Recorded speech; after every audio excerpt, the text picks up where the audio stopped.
Can you all see on the screen? Okay, Alright. Very good afternoon. Good afternoon. To all our MDA's participants, right?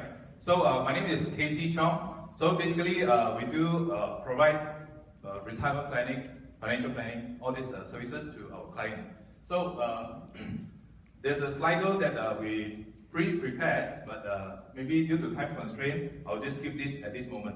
Later, if you think that you need to do this Slido later, then we'll do it again. All right? Next, I'll straight away go into some intro about myself. So we also conduct a lot of trainings and seminars to companies, right? Education, and also we also publish some books. This is Casey Lau, one of the famous financial bloggers in Malaysia, and also we are the HRDF training provider as well. All right. Good afternoon. It's very challenging. It's very challenging after lunch, right? So I prefer to stand closer to each other. And now, what is the ultimate financial goal of working so hard, ladies and gentlemen? Why are we working so hard?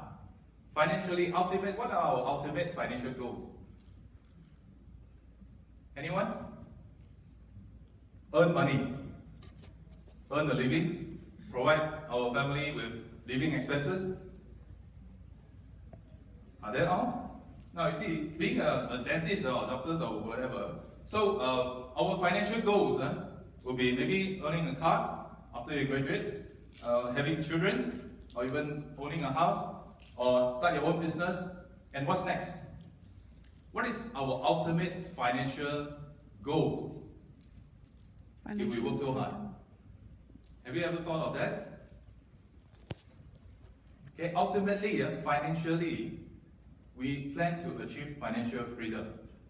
Right? I'm not sure if that is something in your mind, but today we are going to cover some of the topics. First of all, is the current Malaysian financial condition, and also why retirement planning is so important now, and also how to achieve financial freedom. Any one of us here want to achieve financial freedom? No? Yes? Don't know? Okay, so have you ever planned for your own financial plan? I mean, your own retirement planning? Yes? No? Don't know? Doesn't matter. Let's do it later. What are the obstacles before or during retirement and funds available for retirement purpose? And also the differences between EPF, pension, and the pro and cons. Alright?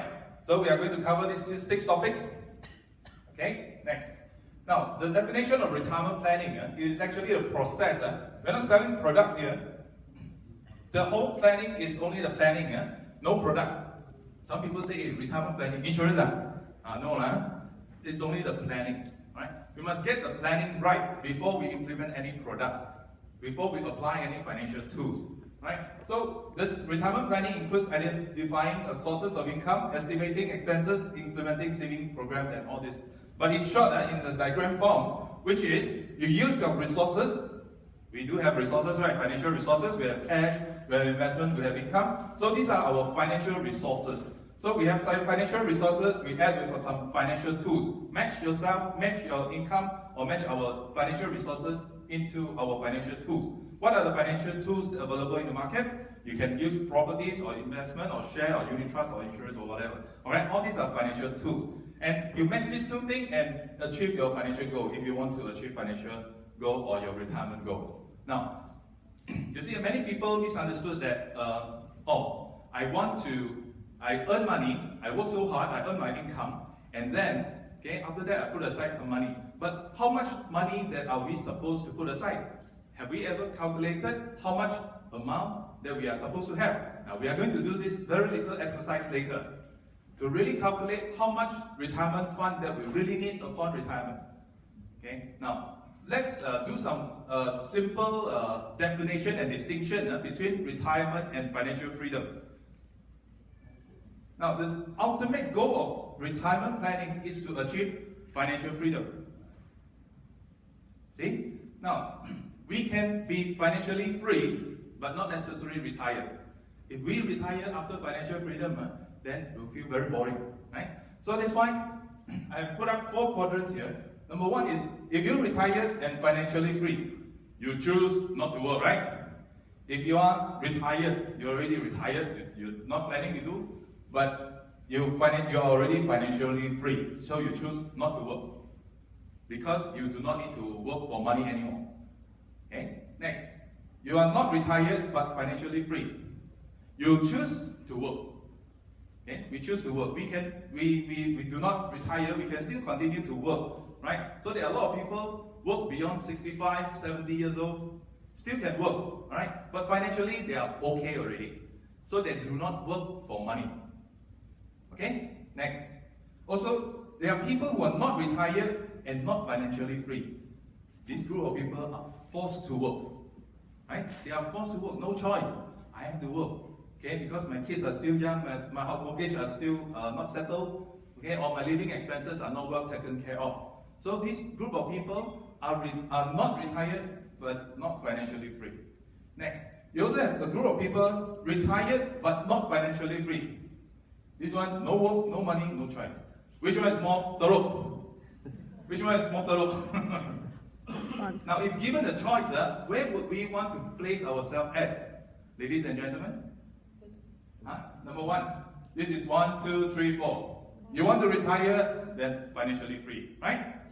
Or there are people who like to contribute to the society, especially professionals. Okay? Financially you are okay, but then you just want to work, okay, to pass time or keep ourselves occupied or be relevant. Still keep ourselves relevant to the society and our professions, right? So I see some dentists also work beyond 65 years old. Are they? Yes. Okay. There are some employees also work very late. Work until very, very old. Doesn't matter. It's okay. But inside our heart, we know financially we are okay. Just in case we are fired or cannot work anymore, at least our wealth is enough to take care for the rest of our life. Okay? Is that okay? Now, so which one? 1 and 2, right? You're right. Okay, good. So now the current financial situation of Malaysia is a little bit scary. I'm not sure if we are aware of this. Now you see, take out 100 ringgit. 100 ringgit. 100 ringgit. This is 100. Okay? So we distribute our money, 50 ringgit plus 20 plus 20 is about how much? 90 ringgit. Now this 90 ringgit, give to who? Who are we paying to? We are paying to home loan, car loan, personal loan, installment plan, study loans, everything. Okay? These are the things that we are paying for out of our 100 ringgit production. Okay? GDP of 100 ringgit, we have already contributed or committed 90 ringgit into our loan, our commitment. And balance of 10 ringgit goes to the monthly expenses, food costs, petrol, books, children education, and etc. Enough or not? 10 ringgit. 10% of our GDP. Cukup tak? Then what about our retirement? Are we putting any amount aside for our retirement? Because when we are retired, there's no more active income coming in. We can only solely rely on our passive income, right? So that's why this is the statistics, the real figures. The household debt to GDP. Out of our GDP, 100% of our GDP, 89% is being spent on all this household debt. See, can you imagine that almost 90% of the income that we earn, 90% is being spent on all this commitment? Then who else got extra money for our retirement? Right? So it's a very challenging situation now, whereby we have to really take a serious consideration on this retirement planning. Otherwise, I'll show you later. Right? So why is that so? Because there are a lot of fast-growing loans. Remember 3 or 4 years ago, banks are very aggressively promoting their financial products. Right? Keep receiving calls. Boss, you want to take personal loan, housing loan, all these things. Okay, you can switch your credit cards, all this. Okay, we are being encouraged to contribute into all this commitment. And also slower GDP, also house purchases. There are a lot of house purchases, promotion, and also slower saving growth. People are saving less and less for our retirement. Now you see, just wonder, can I survive beyond 6 months without income? Think of ourselves. No need to raise your hand. This is PNC. But think to ourselves, Can we survive, or our family household income survive for 6 months without income? Can we? Yes? No? Don't know? Doesn't matter? Alright, now can I raise 1,000 emergency cash immediately? Okay, from the bank. Now you see a very scary figures is coming out. Struggling Malaysians, 94% are unable to survive beyond 6 months without income, ladies and gentlemen.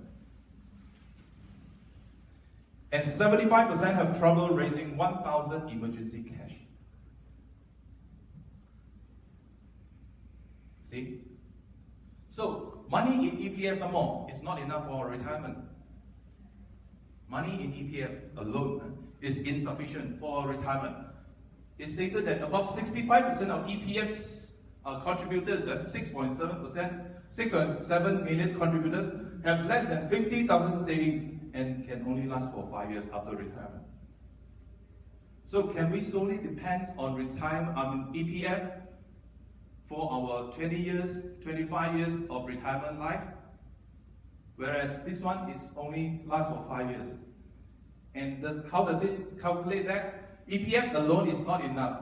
22% of age 54 years have saving only 196,800 or more to sustain themselves during retirement. Only 22% of EPF contributors have about 200,000 in their EPF upon 54 years old. What about the balance of 78%? People are actually having less saving in their EPF. 78% of contributors did not have the basic amount for their retirement. Now, how does this calculate basic? This is only living at 820 ringgit. After retirement, 820 ringgit a month. Is that enough? Not even enough for our own self. Right? So, and we know that 820 is not enough at all, especially in big city like KL. Okay? If you live in kampung, maybe okay. Or maybe some people after retirement, they move to kampung. So you can live, with a lesser amount of money. So you should not solely depend on EPF savings to provide for a comfortable retirement. Even in 5 to 10 years time, 1,500 will not be enough unless they are free of loans or you have other savings. So ladies and gentlemen, what we want to stress here is that do not solely depend on EPF. Okay. How many of us are actually contributing to EPF? EPF? Okay. So besides EPF, do you have any other form of savings or investment which is actually helping us to achieve our retirement life? And how much do we really need upon retirement? Have we ever calculated, or anyone of our friends have ever calculated how much are we supposed to have upon retirement? If we do not have a target, if we do not have a goal to achieve, then where are we heading to? Right? So, and some more the youngsters, ladies and gentlemen, then some parents that will say, oh, never mind, I have 3 children, all my children can take care of me when I am retired. So ladies and gentlemen, so sorry to announce that the young generations, they themselves are even more worrying. Is because for people who are aged 25 to 34, 70% of them only pay minimum of 5% on their credit cards. Are we one of them? We only pay 5% of credit cards. Next, 38% have their personal debts. Only 26% fully settle their credit card outstanding. And also 47% pay high credit card debts. And also, this group of youngsters, they are making up 23% of the total bankruptcy in Malaysia.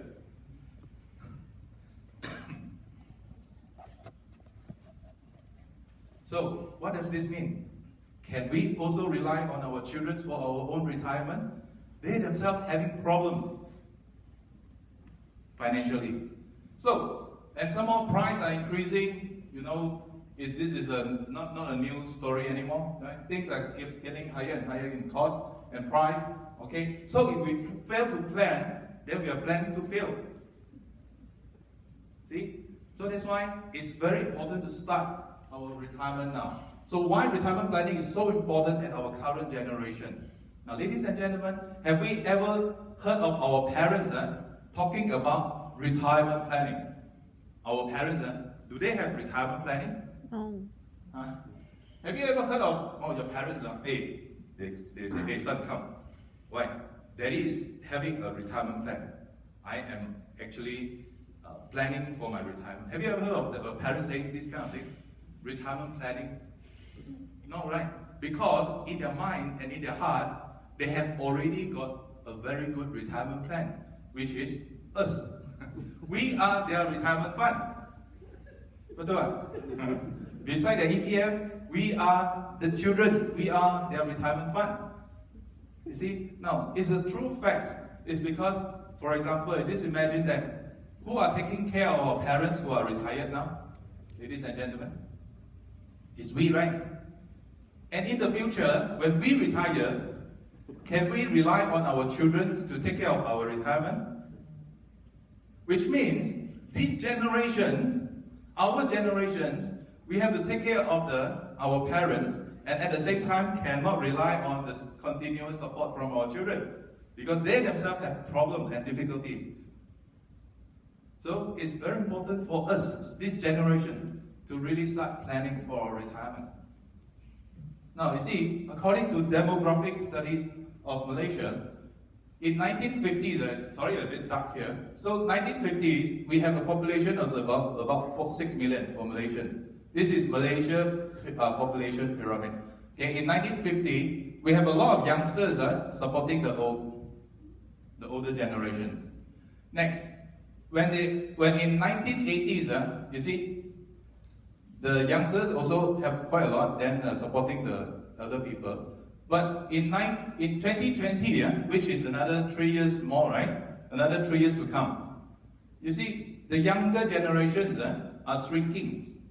And how do we expect these shrinking generations to take care of the elder, the group that is getting older? See, this is 2030. 2030 is not far away from now, right? Only another 13 years more. 13 years more down the road, can we expect these shrinking younger generations to take care of this growing elder generation? It's going to be a burden.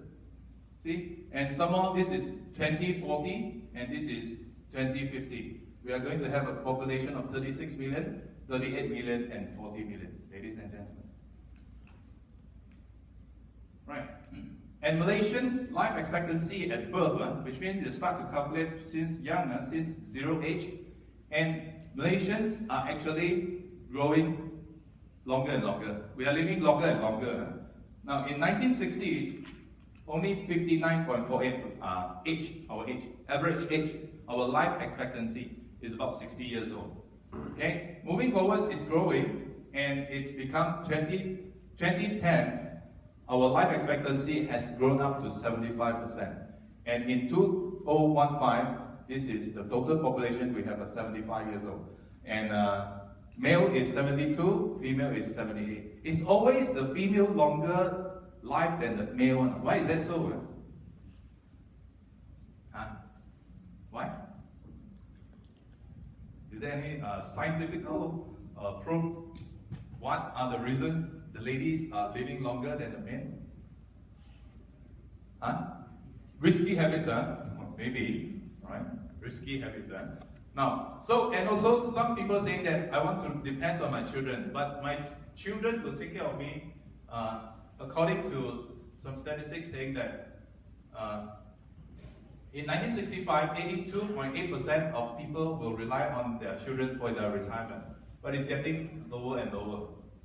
You see, only about 30% of younger children are willing to take care of their families, their parents' retirement life. Okay? It's not that they do not want to take care, it's they themselves also have difficulties in taking care of their own generation and their own children. So, put aside of taking care of the parents. So that's why we, at our generation, have to really make sure that we are well taken care of.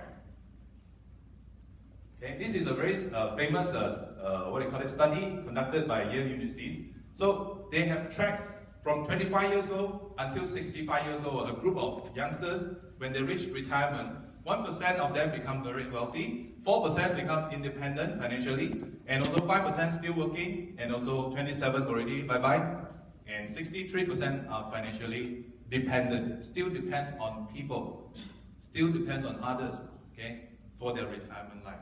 So retirement planning is never too old or too young to plan for your retirement, as long as you start planning when? Now, man. Must do it now. But how? How are we going to do it? Alright? Instead of solely depend on our children, it's safer to let the younger you to take care of the older you. Who can take care of the older us? Only the younger us. Who are the younger us? We lah. Okay? So we have to take care of the older us. See? So that's why, when are we supposed to take care of us? Starting from now. Start planning now. Start planning. Now, how to achieve financial freedom? Again, financial freedom doesn't mean that